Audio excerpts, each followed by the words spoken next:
Hey guys, Malkuth1974 coming back at you with another episode of Let's Play Feed the Beast. This is episode 12, I believe. Okay, so this episode we're not going to do anything major. Actually, what we're going to do is we're going to go back to episode 11 and I'm going to correct a few issues I had with some of the MFR stuff.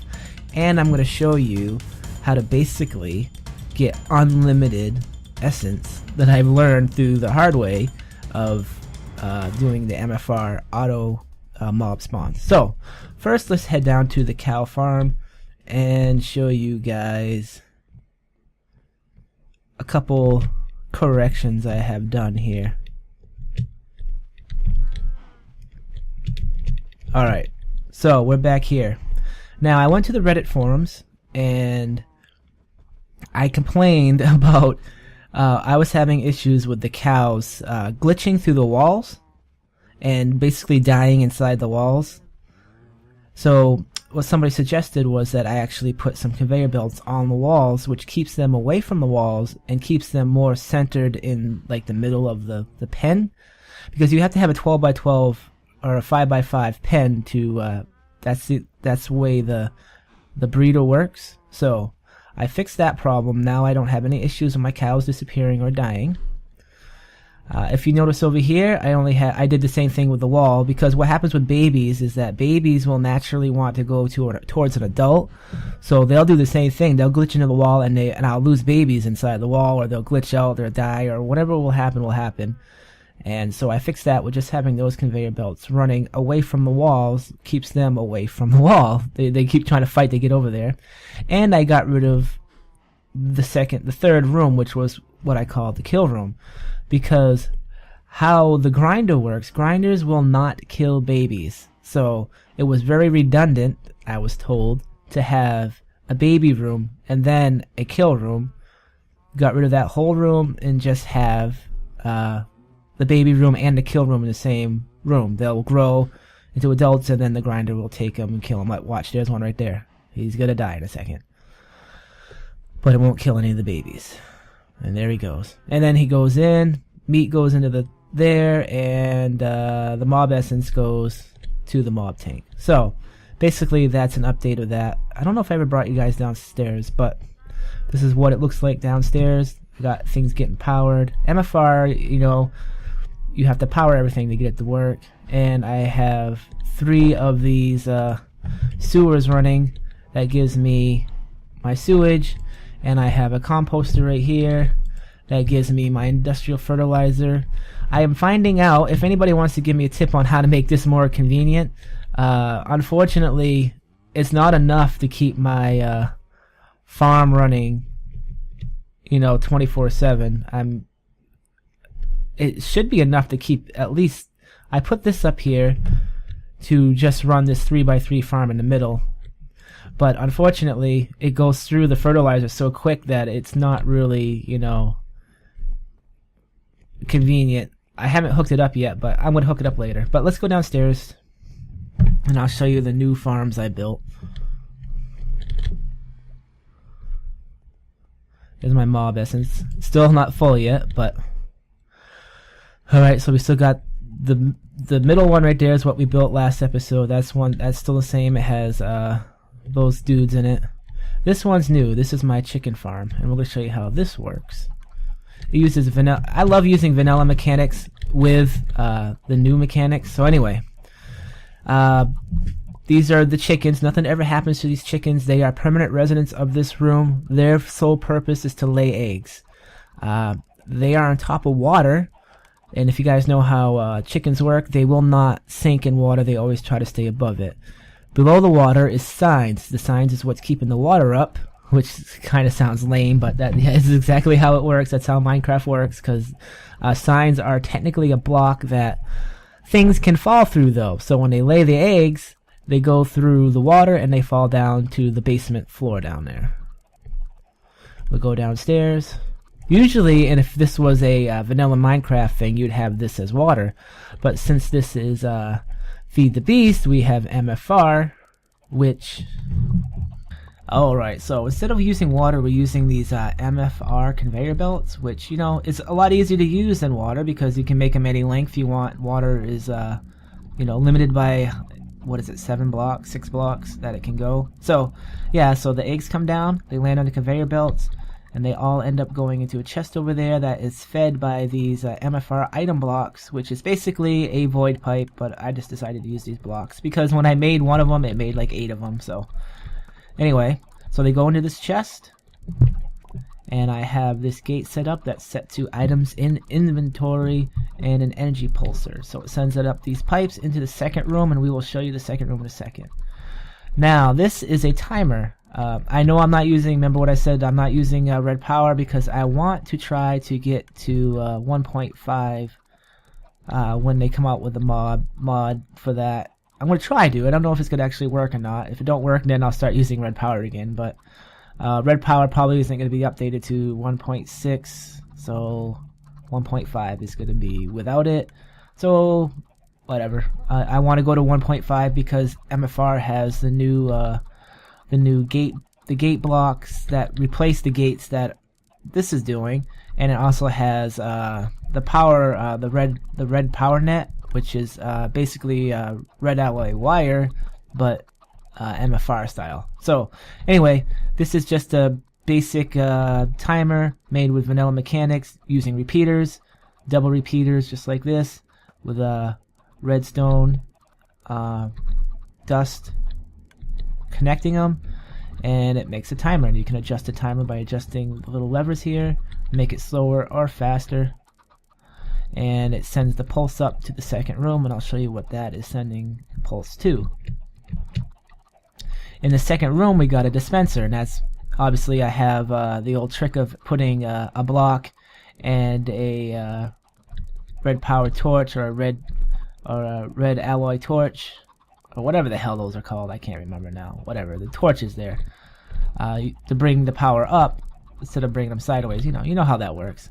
It powers the dispenser, which shoots the eggs up against that block, which in fact drop the baby chickens in here, for they can wait until they grow up into be adults, and then as adults they are pulled through the chronotyper to the death room. Now again, this room is pretty redundant. You don't actually need this room because a grinder will not kill babies, but I decided not to take it out because I like seeing the babies right there. And look, there's an adult. Oh, he's gone. So they come over here, the feathers and the raw chicken goes in there, and the essence goes down through there. I don't know why the eggs keep showing up in here. It looks like it's glitched out where sometimes the dispenser will shoot the egg straight through the wall. I'm not quite sure. That's what it's looking like to me. And then the grinder doing what it does always picks up mob drops, so an egg is technically a mob drop, so it will pick that up. So I built this whole system to offset the whole essence thing, but then I finally realized that there is another vanilla mechanic that will essentially give you unlimited essence, and I'm going to show you guys that right now. Oops, we're going the wrong one. I got a little turned over there. Whoopsie. So inside right now, this is what I like about, right now I have a safari net that has a pig zombie in it and an enderman.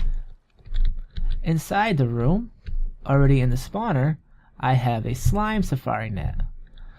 And that's the important thing. Get yourself a slime in your safari net as soon as possible. And by the way, get the big ones. It still grows the little ones, which you don't gain anything from, but when you get the big ones, that's where you get your gain. See, like it grew, there's a middle one right there. It's not the biggest one, but it's big enough, so watch what happens. Oh, there's another one. He splits into 2 others. He splits into 2 others, and now you basically just gained 4 free mobs that is going to help go towards your essence. And when you get the big one, the really big one, like that one right there, he's going to split into 2 to 3 little medium ones, and then the medium ones are going to split. The medium ones are going to split into, a half a dozen smaller ones. And as you can see, this is a system that basically gives you free essence using the same mechanics. What do I mean if you don't understand? Well, just think of what just happened. The mob, which is in the floor right there, the mob spawner made one large slime that only cost you the single essence or the 1.5 essence of one, whatever it costs to build a normal thing. He dies and he splits into 4 of the medium ones. Now those 4 medium ones are free. The mob spawner didn't make them. So now when the grinder kills them, those 4, they make mob essence. But the 4 of the medium ones split into 4 smaller ones. So you're basically, for every mob, when you use the slime, for every mob the mob spawner makes, you're gaining like 10 mobs. Basically, it's basically the average that I've counted out. So in essence, you are gaining unlimited essence from using slimes. See how that works? And I did test this. They are definitely giving you essence, and it's not sucking up any more essence than it. I don't know if he'll ever change this in the future. I hope he doesn't, but I mean, it's a good way to keep your essence supplied, and then you can build another mob spawner where, say, you want these guys, you want your boiler to be supplied by these guys all the time, and they're running 100% of the time now because these guys are feeding the extra that these guys lose. So in essence, that's how that works. So in retrospect, if we take the last episode and this episode, when you start off with your MFR wanting to do mob spawners and all that jazz, the first one you're going to want is obviously the gas, because you need the gas tiers to make the safari nets, the ones that last forever, the ones that you want to use to capture your pig zombies. These are the only ones that work in the mob spawners. And then you want to get yourself a slime, because the gas are going to give you the more safari nets to capture more animals, and the slimes are going to give you the extra oomph towards your mob essence, for you can keep running other mob spawners with other entities in them full time. So basically, that's how you do it. You don't have to bother with the chicken coop. You don't have to bother with the cow thing. Those slimes are enough to keep at least one mob spawner running 24/7, at least. Maybe even 2. It might be pushing it with 2, but 1 at least. Easy. So there you go, guys. If you want to get into MFR, that's how you do it. And I know a lot of people ask me, why aren't you using soul shards? Well, because I don't want to in this episode, in this series. I used soul shards last time. I don't want to use them this time. And now that I know the whole slime thing, I think that the MFR system is equal, if not better, than soul shards anyway. And I know a lot of you guys are going to say, well, you can get tier 5 soul shards easy now. Yeah, you can get tier 5 soul shards by using an exploit that you know as well as I do is not meant to be actually used. And you guys know what I'm talking about. Combining soul shards with other soul shards that weren't meant to be combined. That is a complete exploit of the whole system. I don't want to argue with people about it, but you know it is. It's been changed in the latest one, by the way. Not the latest one, but it's going to be changed. The mod author already said that he's changing the way the whole system works anyway, so enjoy it while it lasts, guys. I'm not going to exploit the system like that because it's not all that's cracked up to be.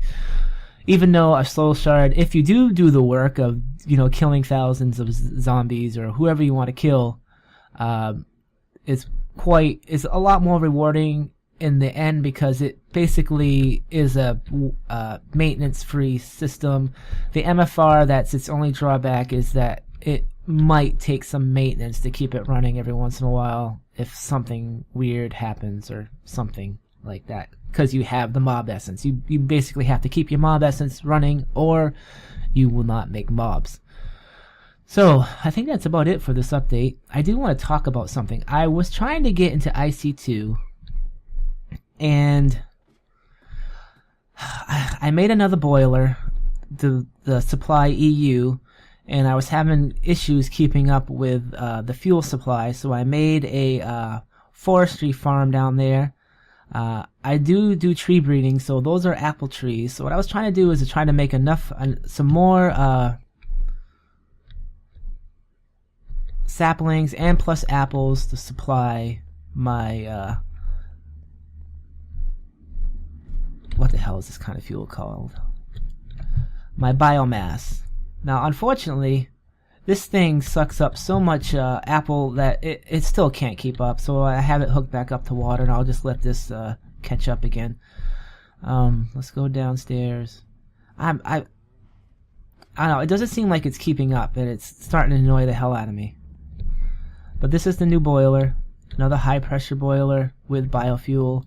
All it's fueling is this MFE, but I hardly use any power in this right now because I don't have any machines hooked up. But as you know, a steam boiler runs 24/7 if you're using the steam or not. Unfortunately, that's how it works. So I'm using up the fuel, and it's not fueling anything. And I'm going to show you why it's not fueling anything. Because of an issue I had.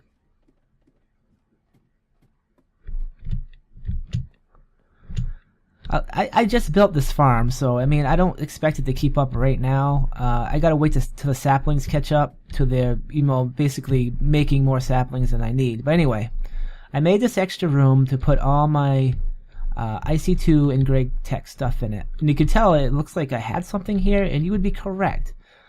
I had an extractor and another IC2 machine hooked up here. So I had the extractor here, and it was making my my rubber and going through the system and going through there, and I had another machine. And then I made a bender for IC2 because that's one of the first machines you have to make. I had both IC2 machines hooked up with transformers inside, the transformer upgrades. Not thinking that the bender needed the same thing. I put the bender down and hooked it up to the system, and it literally, I swear to God, I'm not lying to you, I was standing right about here when I laid it down. It must have been like right here. It blew, because obviously a bender has to have you need a transformer. It doesn't even have a transformer. You have to actually use a transformer. I don't even know how I did it. I don't even know what the hell happened. I have it hooked up to yeah, I do, because you have to transform it down. It hooked up to the system, and it literally blew this whole room to nothing. Blew half this wall to nothing. Only thing it didn't destroy was the block I was standing on, and this lighting system up here. Since these are, you can't destroy these. You have to actually use a wrench to destroy this. Anyway, I was so ticked off. I mean, I've seen machines blow up. I've blown regular IC2 machines up before, but they don't take out a half a room. I don't know if that's a Greg Tech thing, but it completely turned me off of Greg Tech. Yet again, I'm trying to get into it, and then it blows up half my freaking house, and that just irritated. I mean, I'm gonna do it again. I'm not bitching. I am bitching, but it's ridiculous. I mean, this is why I don't play Greg Tech, because it's just completely redundant, completely unnecessary. It doesn't need to blow up half my house because I didn't hook up the freaking power correctly. Blow up the machine, I don't care, but leave my goddamn house alone. You know what I'm saying? It's just, this is why people bitch about Greg Tech, because it's just ridiculous how things blow up all the time in it. And okay, I've ranted enough. I'm not gonna rant anymore. I'm gonna get back into it. It was a kick in the face, and now I'm just gonna do it again and try to do it right this time. But for Christ's sake, seriously. Anyway, this is Malkuth 1974. Sorry I ranted. Please don't hate me. See you guys later. Malkuth out.